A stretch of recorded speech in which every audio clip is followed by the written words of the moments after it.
Welcome to the Pulpit Porch, previously known as the Small Church Podcast. I'm Tony Marr, and with me is my friend Robert Kell. Hey everyone, we're glad you're here. The Pulpit Porch is where we kick back, put up our feet, and talk about real life stuff of ministry, faith, community, and maybe a little sports and pop culture. Yeah, if you're expecting a perfectly polished sermon, you're probably in the wrong place. We're more about those honest heart-to-heart conversations, like the ones you'd have on the front porch with friends. Sometimes we stay on track, and sometimes we take the scenic route. That's half the fun, isn't it? Here we tackle the highs, the lows, and the in-betweens of church and of life. Every now and then, we'll welcome a few friends to the front porch and share stories and ideas that might just change the way that you see things. So whether you're a pastor, a church leader, or just someone who loves the church, pull up a chair, grab some sweet tea, and let's dive in. Welcome to the Pulpit and Porch. We've got a seat waiting for you.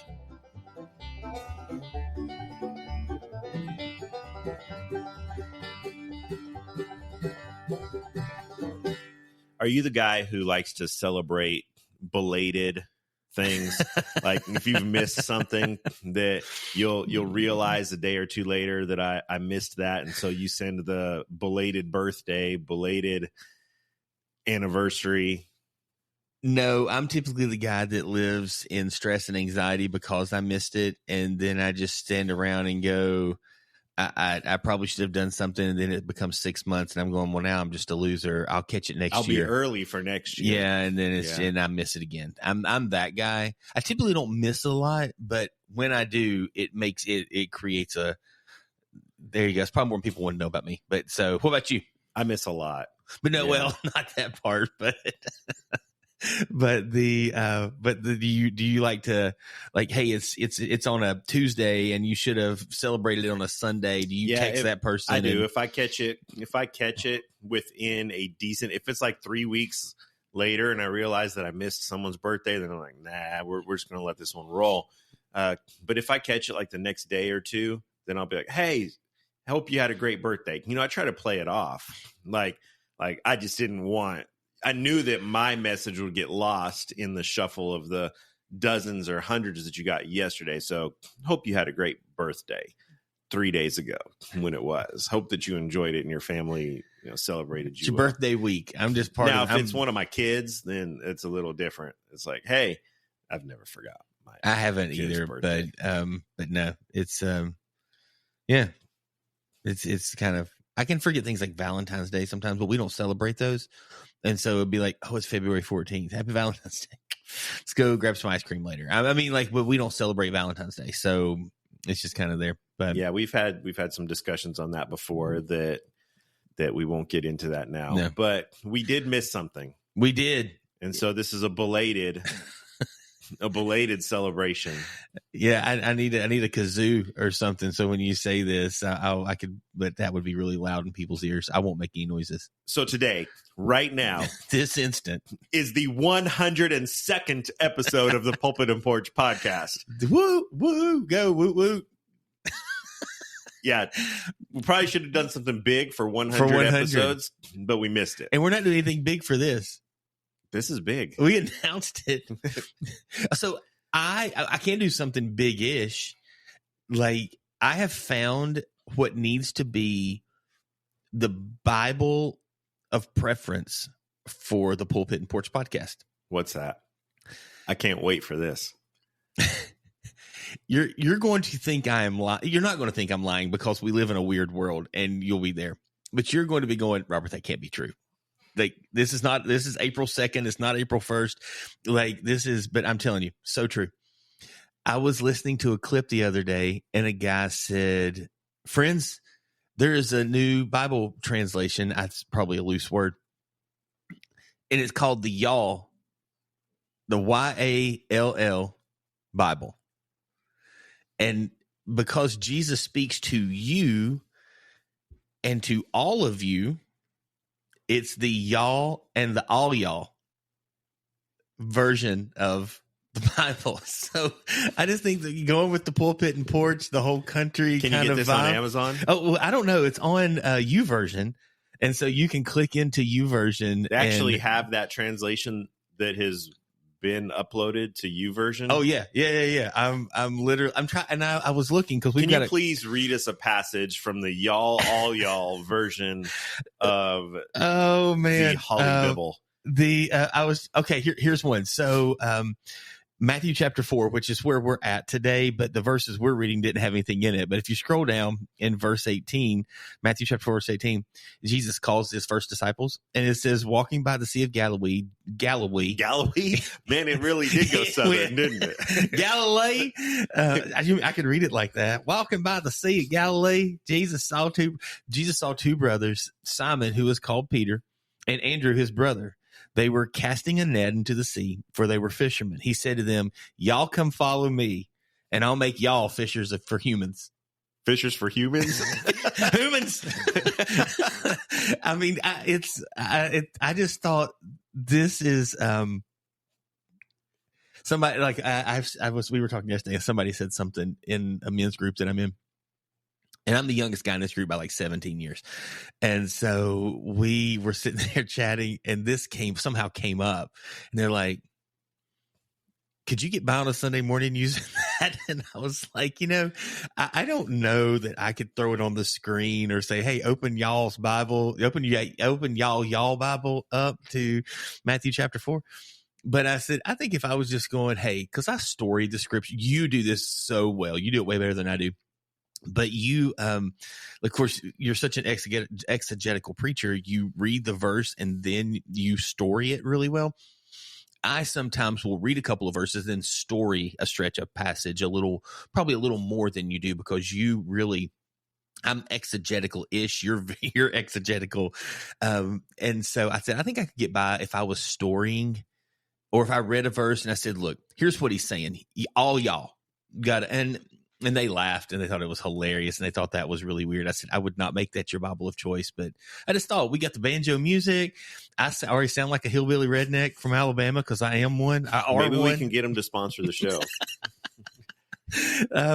I just thought, I mean, we've had some Bibles come out that maybe are more, that speak to different cultures and things. And I just thought, like, the way everybody talks about it, the Bible's written to Southern rednecks, so we don't have to mess with it for us. And apparently the King James was not enough. They had to get all y'all in there and do it. It was very weird. Eugene Peterson did the message. And I mean, that did pretty well for him. There was a period of about a decade there where it was pretty widely purchased, circulated, used. How do you think the All Y'all Bible is going to do for these guys? I would say probably not as well. One, because it's already on YouVersion, and I don't know whether it's a good thing or a bad thing. I think it's probably an in-between thing. Some people don't carry Bibles anymore. It only comes in camo. That would probably put me out right there. I'd need it in some, maybe, bound in, Alabama colors or something like that. But, yeah, it'll be in Alabama colors, but it's still in camo. I don't know if that would be it, but I'm trying to figure out. I didn't think about this. I wonder who did this part. So, it's not by Zondervan. By John Dyer. I don't know John Dyer, creator of bestcommentaries.com and BibleWebApp.com.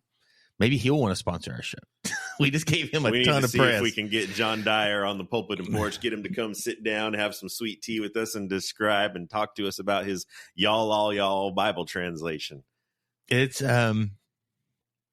crazy. All 66 books in the y'all Bible. I wonder if he had AI do it for him. I wonder if he just copy and pasted all 66 books into Word and then did a find and replace. The one thing that was interesting though, and we'd have to look because I'll make y'all fishers of humans, like we were just reading. That's not like men seem to be the word a little more. I don't remember a translation. I probably know 2 or 3 translations ish well, like what they would say in that space. I use the NIV pretty religiously in my space. I like the ESV. as a second Bible. I grew up in the King James, New King James kind of world and space. So I don't know. Humans isn't a word that I would have heard. So I actually am really wondering. It looks like he may be a doctor of something. Durham University, holds a PhD from Durham University, and is currently VP of Enrollment, Education, Technology, and Assistant Professor of Theological Studies at Dallas Theological. So he's smarter than us. He's way smarter than us. And so, like, when we were talking there, I was going, he's actually like done the work. I mean, to translate some words and do some things. I'm sure he has a team of people. That'd be a ridiculous undertaking for someone to take on their own. But yeah, I just thought that was funny. 102nd episode, random Bible translation of the day, and maybe year, not day. There is on Amazon the Hillbilly Bible, and it's a translation of the Gospel of John written in Southern dialect. It brings out new insights into the loving heart of God. Well, that's not what I'm looking for. I don't know if I need new insights. I felt like he did a pretty good job of inciting himself the first time. You can get the Hillbilly Bible on audiobook on Audible. I'm good. Looks like he's only done the Gospel of John. There wasn't a huge market for the Hillbilly Bible. I guess not. But the Y'all Bible is 66 books completed. Yeah. Yeah, I'm at a loss for words. So with that, the Braves lost to the Dodgers last night. Man, it has been a rough start to your season. It has. We don't have Murphy. I did watch him play a little bit of a minor league game yesterday, and that was good. I almost texted you when Jurickson Profar was announced that he would be missing the first 80, well, not the first, but the next 80 games of the season. Did we not have a whole conversation around the San Diego Padres sometime in the last 3 months? We did. I mean, I just don't understand. I don't get it. I don't. I heard some really funny stuff, and I don't know. I mean, it was just, it was just, things about, like, we're not saying we know his dealer, but he did have Fernando Tatis on his. Like announcers and commentators just saying stuff, and I'm going, that shouldn't be funny, but it's really funny. And I don't know. We'll see. We'll get Acuna back hopefully sooner than later. Spencer Strider. Yeah, we'll get Murph back, and so I think we'll catch a stride. It's a long season. Yeah, thankfully it's not football. You lose your first 4 games in football, you're the Bengals. Oh, you've lost more than your first 4. You've lost your first 6. You guys are 0-6. You got swept by the Padres. You've lost your first 2 to my Dodgers. You're 0-6. That'd be 5. We only played the Padres for 3. 4-game series. You got swept in a 4-game series against the Padres. Yeah, and you can tell I'm keeping up. I've got a kid playing high school soccer, a kid playing high school baseball. This week we were supposed to have 2 games on Monday, 2 games on Tuesday. We have a flautist concert to go to tonight that Landon is playing accompanying guitar on one thing. We have 1 game tomorrow, 2 games on Friday, game on Saturday, game on Sunday. And we just came out of 2 games on Friday and 2 games on Sunday where we were an hour to an hour and a half away for both of those. Those were doubleheader baseball games that we were an hour and a half away from both of those. So I'm just trying to get to my kids' games. I have zero ability to even know when the Braves, the Celtics, is the Cowboys Alabama football started yet? Football's not started yet, but the Cowboys are losing. We are probably already lost something, and I'm still trying to figure it out. So and we still have like 3 games left of March Madness for both the men and the women's brackets. And so, yeah, there we go. I have no clue what's going on. Yeah, it's been a really bad start to the baseball season for you guys. It's been a really great start for the Dodgers, who are 7-0 and looking pretty We'll see. stout. It's a long season. I've seen the Braves have started really, really well like that and almost not made the playoffs. So I don't think that'll happen for the Dodgers this year. Knocking on wood right now. I don't think so either. But Freddie got hurt in the shower. He had a shower mishap, air quotes. A shower mishap. I almost texted you with that. I did not because I do love Freddie still. But that was... Which conjures up memories of good old John Smoltz, who got put on the IL for ironing his jersey before a game while he was wearing it. Good times. You remember that one? No. In the clubhouse? Yeah. He was pitching and wanted to have a nice crisp fit. And so he grabbed a hot iron and tried to iron his jersey while he was wearing it and suffered severe burns to his upper torso and got placed on the IL. Yeah, those jerseys aren't really made to iron. It's a good thing he could throw the ball hard. There you go. I've got nothing else to say. Hey, so we're talking about belated stuff. You were sitting here talking before we started recording that we are belated on April Fool's Day. We are belated. I just found out that I completely missed St. Patrick's Day, that it was like 3 weeks ago. It was. And completely missed that one. I didn't wear green, I don't think, that day. I didn't either. And at almost 50, if somebody pinches me, we're probably going to have issues. Yeah. Yeah. If you don't live in my house and you pinch me on St. Patrick's Day, we're probably going to have a conversation. Yeah. Like, what are you for? Come on. We're not. Oh, my goodness. But you made the comment that you don't celebrate those silly little things. I just don't pay attention to them. Don't pay attention to and them. I really don't care for like April Fool's Day and stuff like that. April Fool's Day, St. Patrick's Day, Valentine's Day, Christmas, Easter, 4th of July. The fact that you've lumped all of those into the same thing shows the reason that we're going to have an intervention for you. My family's coming, your family's here, a few other close friends have an intervention for Tony after the episode today. Yeah, so we are talking today about something that I think falls in line with a lot of those, and yet it's something that you have been observing. And that is, we are about halfway through the season of Lent. We are. Right now. And we want to spend some time today because you and I, neither one of us grew up in a high church background that celebrated Lent. I did spend my junior and senior year of high school at a Lutheran high school. And so they would do Ash Wednesday and talk about Lent and some of that. But it wasn't anything that I ever took seriously. It wasn't anything that I observed. And in many, many years of full-time vocational ministry, didn't really observe Lent or talk much about Lent. In fact, the Protestant church traditionally hasn't talked much about Lent or Advent or Ash Wednesday, which is the start of Lent.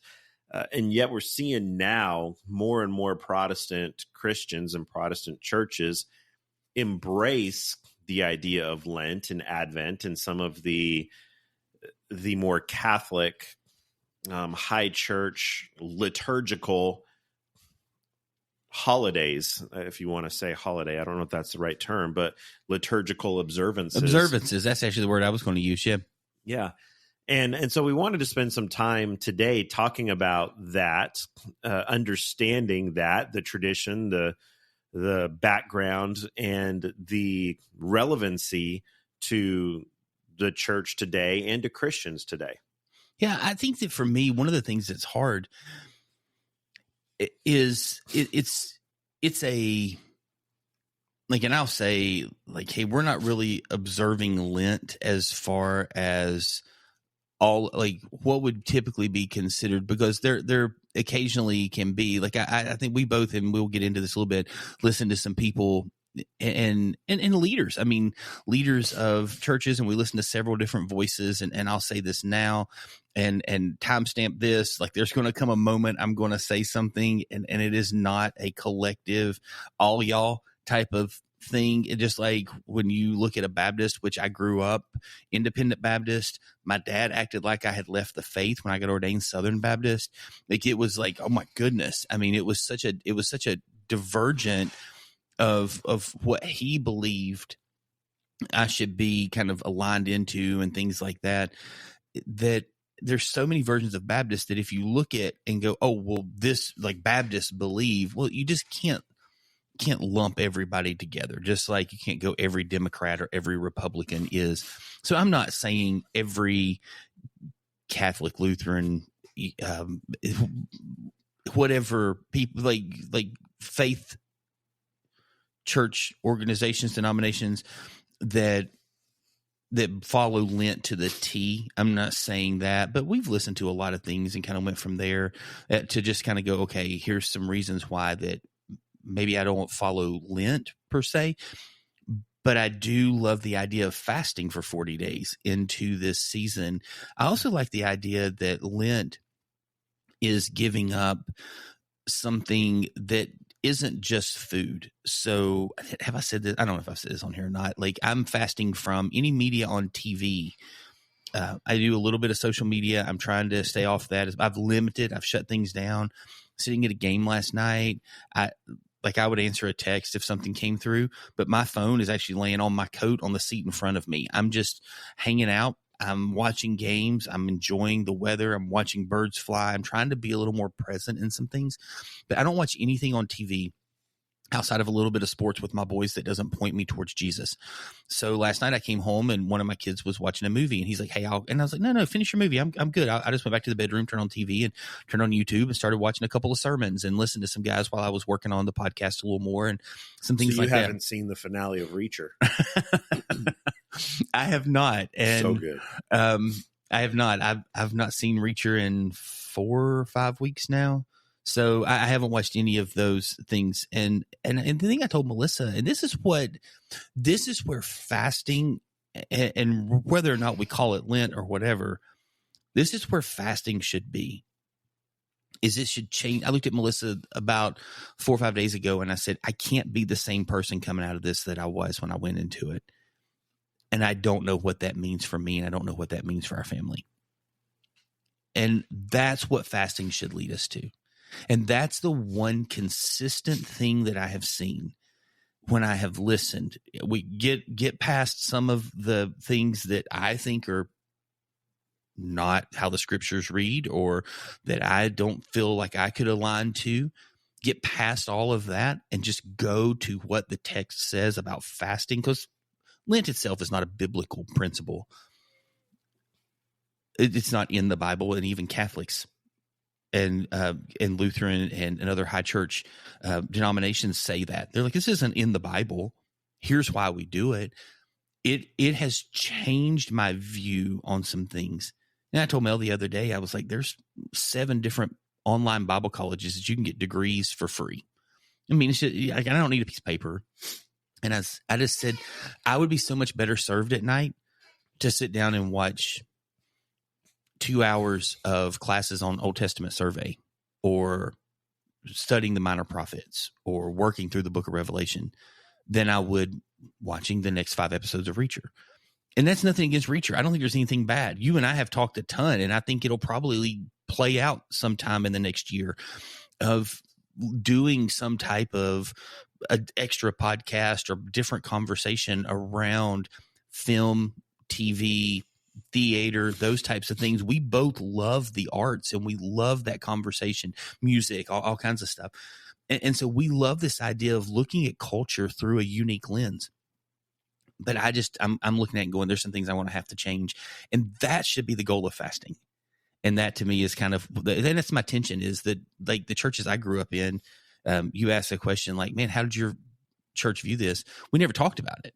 Like Lent wasn't there. Like kids would walk through high school with ash on their head. And I'm going, and that's just weird to me as a 15, 16-year-old kid. But at the same time, I didn't have any understanding. I was just told it was stupid, not biblical. But yet we never talked about fasting either. We never talked about, hey, you should be abstaining from something that is important to you. Many authors would say, if you get back to, go back a few hundred years, if you can't fast once to twice a week from food for 24 hours, sunset to sunset, like you're not worthy to follow Jesus. And that may be intense, but I do think if you're not willing to fast, if you've got medical things, I'm not saying you have to do food, but I'm not a doctor, so don't just go do something there because Robert rambled something on a podcast. But I think there is a level of we have to evaluate how committed we are to following Jesus, or following the ways of Jesus to honor the Father. And Jesus fasted a ton. Yeah, I think we're going to disagree on some things in this episode. Here we go. I'm excited. Let's first off, let's just talk a little bit about the history and the purpose of Lent. Mm-hmm. Where did it come from? Why do so many churches and Christians around the world celebrate this 40 days leading up to Easter? Lent is, because I'm sure you said that you didn't even know what Lent was. If I was an adult, a full-time pastor in a church, and if you had said to me, what is Lent? I could have given you a rough definition of Lent, but I couldn't have told you exactly what it was and why it was. I mean, I knew that it was sacrificing something for a period leading up to Easter for 40 days, but what the background behind it, any of that, I couldn't have told you any of that. But it is, for those of you that are as in the dark about this as we both were. We were, yeah. It's a 40-day period that leads up to Easter, kicked off with Ash Wednesday as the start of Lent. And it's often marked by fasting and repentance and reflection and all of that. It was put in place. It was probably started, most historical people would tell you, it was probably started around 350 AD, was officially announced, put in place by the Council of Nicaea. And it has really kind of changed and developed and morphed and evolved over time.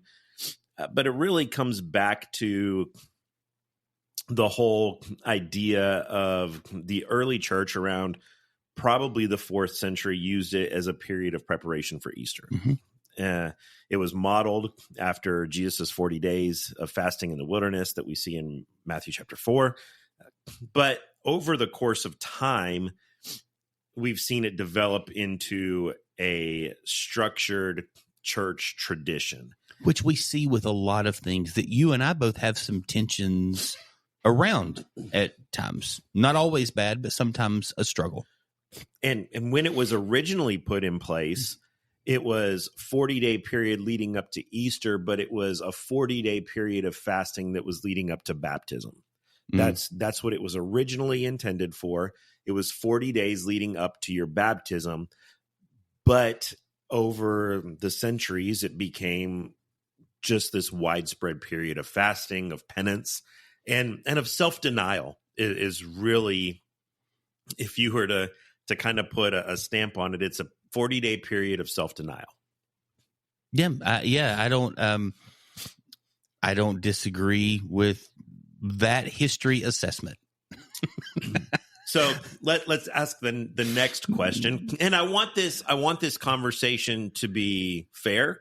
I want it to be balanced and not like Fox News says they're fair and balanced, but I want it to really be fair and balanced and have a good discussion on this. And so what's the biblical basis for Lent? I mean, you mentioned that it's founded in this space of the 40 days of Jesus fasting before he started his ministry. And so 40 days of Moses on Mount Sinai, 40 days of the Israelites in the wilderness. We did a series at church a few years ago called 41, and it was based around somebody had taken all the 40s or not all, a lot of the 40s and said, but your 41 will come. Like, what's the day after? You pray for this length of time, but then you pray, you do this, but then. So yeah, there's a lot of these 40s, and they just kind of grabbed the one that, of course, I would value above a lot of the other ones, which is Jesus fasting and praying heading into his ministry, which he calls us to follow him into. But there is, you mentioned this earlier, there's no direct biblical mandate for a 40-day period of self-denial before Easter. Correct. And there's no word like, and this is what Jesus called Lent. I mean, and Jesus called his 40 days of fasting Lent. So there's nothing like that yet. And while Jesus did fast for 40 days, mm-hmm. he never commanded his followers to do that. No, there was no the significance of the number in Scripture is not necessarily a prescription for Christian practice, but a symbolic reminder of the reliance on God during times of trial, I would say. Yeah, I mean, and it seems to be that type of space. I mean, the vast majority of things, when you look at the 40, it's people going through some pretty hard times that lead 40 days, 40 years, that lead to a 41. And on the other side of that, Jesus went in, he fasted. As he's coming out, Satan tempts, and then he moves into this unbelievable ministry of what has led to things that's changed mine and your life 2,000 years later. Yeah, I would say something important to keep in mind as we continue this discussion is in all of those periods of 40s that we see in Scripture, whether it's 40 days, 40 years, that 40 period of days, years, whatever that is used. It symbolizes a period of testing, of preparation, and of transition. And so I think that so often and this will come into play when we discuss Lent and its purpose now, its value now, is that any time in Scripture when we look at that 40, you see those things, that it's a time of testing, it's a time of preparation, and it's a time of transition for the person or the people that are going through that. It's not just simply a period of self-denial. It's that there's transformation that takes place. There's a transition from who you were to who you are. And in that, there's trials that come. There's testing that comes, as we see in every example in Scripture of this. There's some sort of preparation for what's going to be on the other side on day 41, as you said, or year 41. But there's a transition from who we were to who we are that takes place. There's preparation for what's to come ahead. There's training, for what we're going to be and what we're going to encounter on the other side of this. Yeah, and I don't know that we always know. I think that's part of the 40 days is we don't always know what 41 is going to be. And I mean, it's even now I'm saying, like, I don't know what some things are going to look like at the end of this, but God's starting to work and move and shift some things in my heart, mind, soul. It, creates some good tension in some places, some hard tension in some places. And I think that's the thing is, like, Noah built a boat. Noah. Yeah. We talked about a lot of people. I was like, I said the right guy, didn't I? Noah built a boat and got everything on it. And he understood part of the plan, but he didn't know what was going to happen down the road. And so I just think he didn't know every little small detail. So he was faithful to what he knew. And then he moved into a space down the road that he then was, a little crazy, but overall faithful inside of some things that were there. So that's Lent. That's kind of the background. We're going to dive into why do some churches observe Lent and why others don't. But before we do that, let's have a word from our sponsor. Empowering leaders, enriching lives. That's the heart of Higher Ministries. They're dedicated to equipping Christian leaders with the tools and resources they need to thrive in their calling. Whether you're looking for leadership development, strategic planning, or community outreach strategies, Higher Ministries is here to help. Visit www.higherministries.com to learn more, and we definitely want to thank them for sponsoring the Pulpit and Porch podcast. Go Higher Ministries. Woo! Woohoo! 102 episodes today that they have been a sponsor of this show. They probably wish we knew more about dates and kept up with calendars better. Yeah. If we had realized that it was our 100th episode, what would we have done? What would we have done? I don't know. Balloons, a cake? Would we have started videoing? Oh. Would that have been the catalyst that started the video podcast at episode 100? I would have got you a cupcake. I would have done something to celebrate this. Maybe T-shirts. Well, we could have done T-shirts. That would have been good. I just recorded 100 episodes of my podcast. Ask me more on the back of the shirt. That'd be nice. But it's too late now. Too late. We can't do it. Not going to do it. No wouldn't cupcakes, no T-shirts, no wouldn't bumper be stickers prudent at this juncture. All right. So let's transition a little bit to talking about why do some churches observe Lent and why do others not? Traditionally, you've had church, the Catholic Church, the Anglican Church, Lutheran Church, Methodist Church emphasize Lent, while a lot of evangelical churches don't. You came up in a Baptist background. I was born in a Restoration movement, Stone Campbell movement background. We didn't observe Lent, as we've talked about.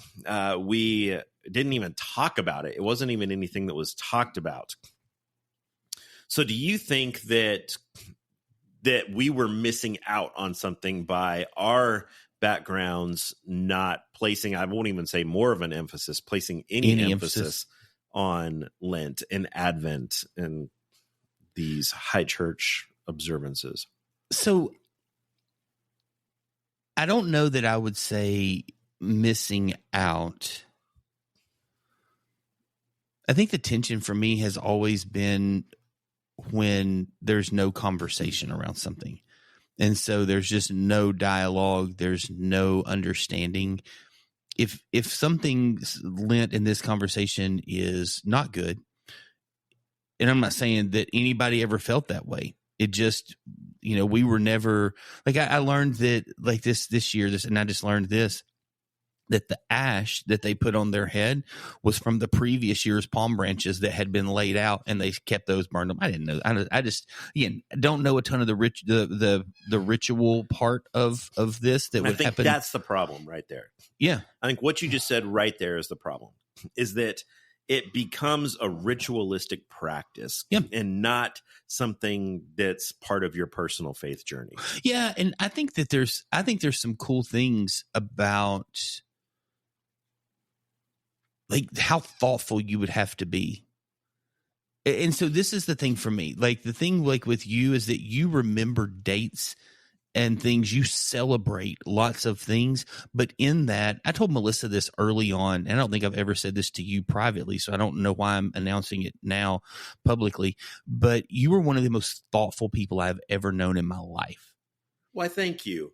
I mean, really, you are. I mean, you are so deeply emotionally, physically, mentally, spiritually connected to the people in your life, to the absurd addictions to your sports teams.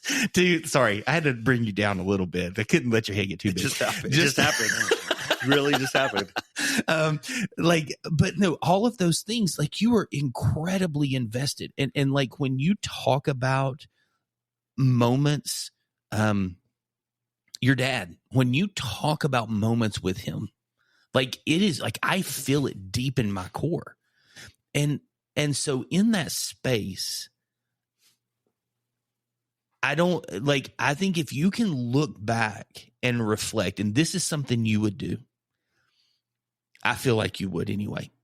And your family had laid out palm branches and you had done this as your practice for observing Lent in this season. When you pulled those things up and you stored them, and you put them into a Rubbermaid tote and you put them in 2024 Lent palm branches. And when you got them out to burn them, to create the ash, like you would be, I want to reflect. Sure. My wife is that person in our family. She has this little jar, and I am the world's worst at putting anything in it. And there's Post-it notes and a pen by this jar. And she's just like, hey, once a week, write something cool down that God's done in your life that you're incredibly grateful for. And at the end of the year, typically New Year's Day, when we sit down for lunch, she opens the jar and we all start taking notes and we just start reading and we laugh about and we do these things and we talk about moments and we go, oh man, I forgot about that. That was an incredible day. Hey, I'm really proud of what you did there. I miss them. That was hard. And I mean, it's just those moments and things. So like you said, there's ritual. And then there's practice. Is that a fair way to say it? Sure. And I think that when you practice something. Well, I think that lots of times the ritual is practiced. Yeah, I'm trying to think. I'm not using the right word. You know what I'm trying to say. I don't. Maybe you can fix my English here. I think I understand what you're trying to say. We'll just let the cat out of the bag here. I don't have a problem with Lent. In fact, I actually really like the idea of Lent. What I have a problem with is the way that most people observe Lent. And so I think that for most people observing Lent, and I appreciated the way that you explained what you're experiencing and going through, because when you initially told me what you were doing for Lent, I felt like you fell into the category that I don't like. That I think for most people, Lent is we're going to take 40 days and we're going to deny ourselves of something that we like. We're going to abstain from chocolate for the next 40 days. We're going to stop drinking soda for the next 40 days. We're going to stop watching TV for the next 40 days. And there's just nothing at all biblical in that at all. That there's just not. Jesus, John 10:10 says that the thief comes to steal, kill, and destroy, but I have come to give life and give it to the fullest. Romans 12, talks about how we have been given that we have been given this. God is giving us all of these great things to enjoy and to live and enjoy life. And so I think that when we say we're going to deny ourselves of something that isn't causing us a problem, now you could say you're eating way too much chocolate, you're going to have diabetes, or you're drinking way too many soft drinks or whatever. Okay, that's a different thing that we need to talk about your health. But the purpose for denying yourself of something is just simply because you're supposed to do it. I would say most people who say, I'm giving up TV for Lent, or I'm giving up fast food for Lent, it's simply just a ritual that they do something every year. I would more say with Lent that I love the idea of Lent and committing to something for 40 days, but I would more say observe it in something. The purpose should be to draw us closer to Jesus. That at the end of the 40 days, like I said, that there is testing in that, there is preparation in that, and there is transformation in that. That at the end of that, if it's simply, it's day 41, crack my Coke, and I'm right back to nothing has transformed in you. Nothing has changed in you. You just did a ritualistic act because you were told to. I love the idea of Lent and saying, okay, for these 40 days, I'm going to get up at 6 a.m. every day and spend 15 minutes in prayer. I'm going to go for a walk every day for these 40 days and just spend time with the Father in nature. I'm going to commit to reading a passage of scripture every day for the next 40 days, something that is drawing us closer to God, something that is leading us into a closer walk with Jesus, something that is transitioning us from who we were to now who we are, and is preparing us for what life looks like out of that. I think that simply just saying, I'm going to stop watching TV for 40 days, and then as soon as this 40 days is over, I'm right back to watching Reacher and watching everything else. I'm all for Lent and the idea of that it leads us closer to Jesus. But I think just this idea of, well, I'm giving up Starbucks for the next 40 days. I just don't know what spiritual benefit it is. And even the people who designed Lent, who created this, it had a purpose. It had a purpose that it was supposed to transform us. It was supposed to prepare us for our baptism or prepare us for Easter. It was supposed to prepare us for something. And I just don't know that the way that it's observed by most people that it's accomplishing that. I think that taking that approach where you're at would be interesting in the idea that, like, you've still, to really observe Lent, you have to give up something to take something on. So part of my and two, I don't think any media was ever designed to be passive. So I do think there is incredible influence for everything we watch, whether it is VeggieTales or whether it is Reacher, or whether it's Game of Thrones, or anything in between all of those things. And there's probably a larger gap between VeggieTales and Reacher than there is Reacher and Game of Thrones. But I think that there's always an agenda. There's always a point. And anytime you refrain from something that cares more about themselves than they care about you honoring the Father, that is a worthwhile endeavor. But not if as soon as the 40 days is over, you just pick right back up where you left off. Agreed, but you haven't fasted at that point in time. Like, I think if you stop Starbucks, if you go to Starbucks every day and spend, let's call it $7 or $5, because I don't want to do easy math, and you go 5 days a week, and that's $25. And so for 40 days, you do your Starbucks thing for $5, and you've got a couple $100. You should still take that $5 and put it into an envelope. And at the end of that 2 months, or in that 40 days, I mean, you should take that $200 and you should invest that. You should be praying, God, where should I give this money? Yeah, but what you've just said there is something that is preparing and transitioning. No, I totally get it. And maybe I've done a poor job. That $5 and they just go across the street to Dunkin' and get a coffee or something else. And so I've apparently done a poor job. I mean, like the first 30 days of Lent for me this year was I literally read the entire Bible. I read from Genesis to Revelation in 30 days. I tend, and to be fully transparent, I listened to it. And a lot of those days, I either read along as it was going, or I opened up my Bible and turned the pages. You said earlier in the conversation that you just had a conversation with your wife yesterday saying, I don't know how I end this as the same person that I was going in. That is the purpose. It's always been the purpose of fasting for me. And that's the part of it that maybe I don't. So I'm probably going to pull up shy. Just because, again, I'm not bashing Lent itself. It is the practice of Lent, the observance of Lent that motivates what I'm doing in this season. I'm going to pull up shy of saying I'm 100% on board with Lent. And in full transparency, it's still probably a learning process for me, because I would say it's only been in the last 5 years that I've started to go, why do people do this? Because I was just brought up in a space, and sometimes, just like the Pharisees and the Sadducees, and maybe I'm putting myself in that category with them, you make decisions based on culture, upbringing, and understanding of what is put in front of you. And so when something is either not put in front of you, or it's not put in front of you well, you just tend to go, and you move on.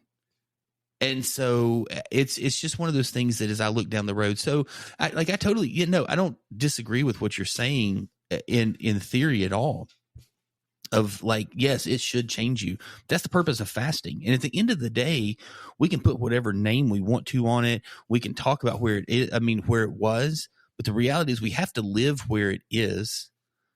And either we have to move people's hearts through the work of the Spirit back to a place of deeper commitment, or we have to look at it where it's at, ask people to take a step, and trust that in that moment of them replacing that with something that is more powerful, that God's going to do what he says he'll do, and his word won't return void on the other side of those days. In any spiritual discipline that we observe, it's important to examine whether that practice draws us closer to Christ. And if it doesn't, it just becomes an empty ritual.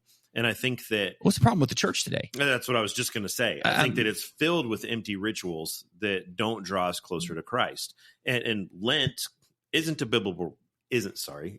biblical requirement. I got the y'all version in your brain. If a believer finds it helpful to commit to a new spiritual practice, and I would say, and that's what I've been saying, commit to a new spiritual practice rather than denying yourself something but if they find that this period of 40 days helps them during this season, then I think that it can be a very meaningful way to grow in your faith. I just worry that I've had so many conversations with people over the years that are like, man, I've got 6 more days of Lent, and then I can have a candy bar again. I've got 1 more week to go. And if that's your mindset, I think you've completely missed the purpose of it. I had a friend years ago that he was like, I stopped drinking coffee 1 week a year to show that I still own it. It doesn't own me. And in the conversation, that can sound very flippant, but what I knew about him was he was like, I'm concerned about being addicted to something, and I want to show God that that these things are more, and he was approaching it from a very, I'm letting this go because I would just as soon drink coffee because I don't care.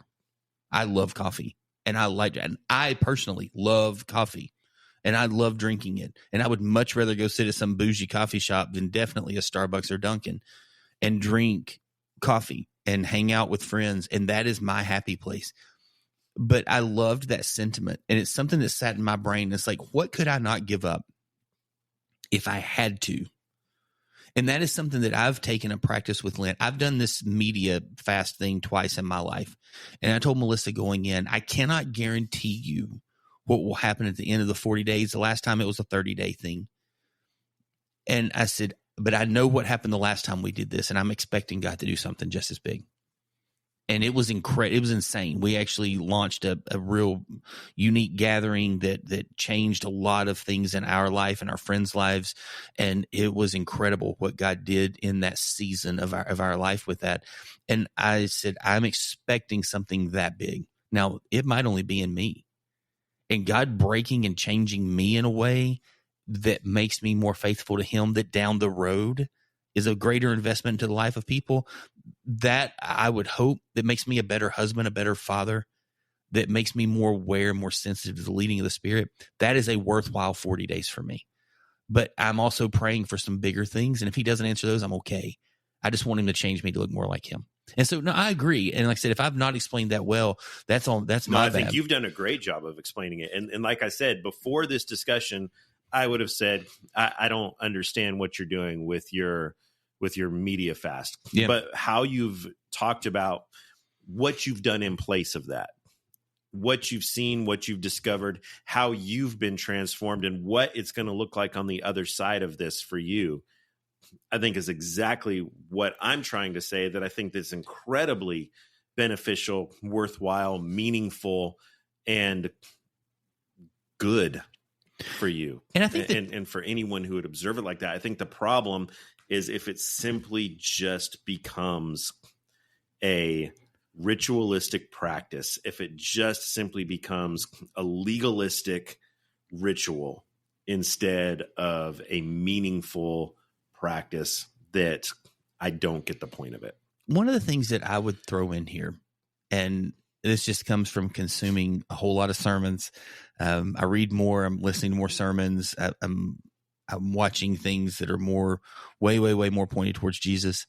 I find, honestly, it's really weird. I find like sports and things, even the March Madness stuff, kind of tedious in this moment and season. And it's just, I'm busy with my kids. So getting time to sit down, I'm going, I've got so much to do. I don't have time to watch March Madness.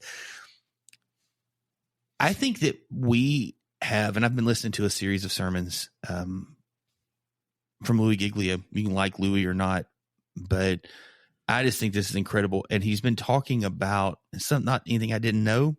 Just love the fresh reminder of, he's saying, so many of you think that you're bad people, and that when Jesus died, he died to make you good. He said the problem is you're dead people, and Jesus died to make you alive. And I'm just so broken in that space right now. And if I could do anything on a Sunday morning, if I could reach in and somehow change something drastically in the lives of people, it would be that they understand that they're not good Southern people that's gone to church their whole life and just got it.